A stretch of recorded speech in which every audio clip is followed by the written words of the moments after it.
Airbnb is a huge hit in the sharing economy. Have an extra room? You can rent it out and make some money on the side.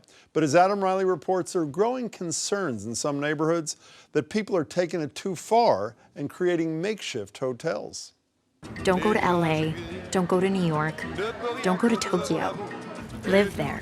Airbnb claims it's making travel better by giving people a chance to see the world from a local's point of view. Feel at home anywhere. But on Essex Street in Cambridge, just outside Central Square, the Airbnb picture is a bit more complicated. We used to have full-time neighbors here, and they didn't own the place, but they took pride in it, and they actually kept up a little garden. Nancy Ryan is part of the Essex Street Neighbors Association.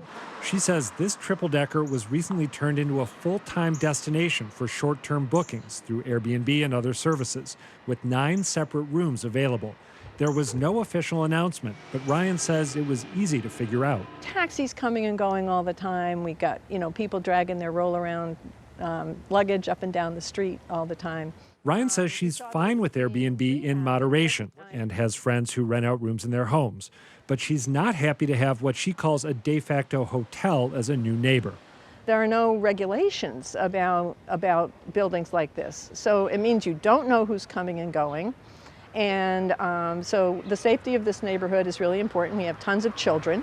We want to be sure that we kind of know who's around. Concerns like that have a special resonance in Cambridge, which packs about 700 unique Airbnb listings into just over 7 square miles. Right now, Cambridge is weighing new regulations for Airbnb and similar services, something that's also underway at the state level. It is certainly a contributing factor to the rising cost of housing, and especially in the downtown neighborhoods that I represent here in the city of Boston. You have units that are being rented out on a daily basis. No one's actually living in them, and they're taking up housing stock that would be potentially being used by someone who wants to be invested in the community. State Rep Aaron Michaelwitz's district runs from the north end to the south end. Last year, he filed legislation to tax and regulate Airbnb and the like, impose safety standards, and make owners show they've lived in the place they're renting for at least 60 days. The bill still hasn't become law, but Michaelwitz is optimistic. I think some of my colleagues were intrigued. They didn't know as much about it. We want to allow these industries to thrive and grow, but we also want to put proper consumer protection and public safety measures in place. Until that happens, cities and towns will have to take the lead. In Cambridge, Nancy Ryan says long-term livability is at stake. It's worth the fight. It's just what you do to try to, keep your neighborhood a real neighborhood. Hey, Adam. Hey, Jim. Oh, it's Adam Riley, Bo. I don't know if I told you that. Did you ever get in touch with the guy who owns this joint? I did. He's you did? He's a real estate broker named Philip Hu. I talked to him for about 20 or 25 minutes. Does he have any guilt about this? He struck a very apologetic note. He Really? told me he didn't intend to use the property this way when he bought it. He said he's already transitioning from short-term to long-term rentals. He might move in with his family.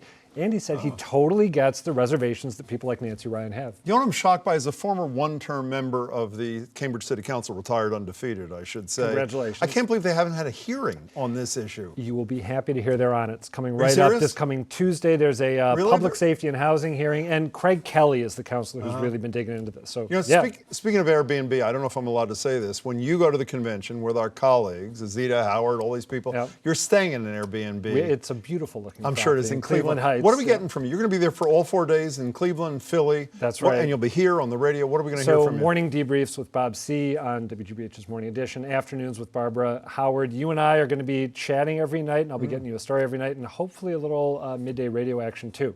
You excited? I am. Boy, if the Rules Committee suspends the rules and allows the pledged delegates to move to somebody else, insane. It's like Chicago. Nice to see you, Adam. Good luck.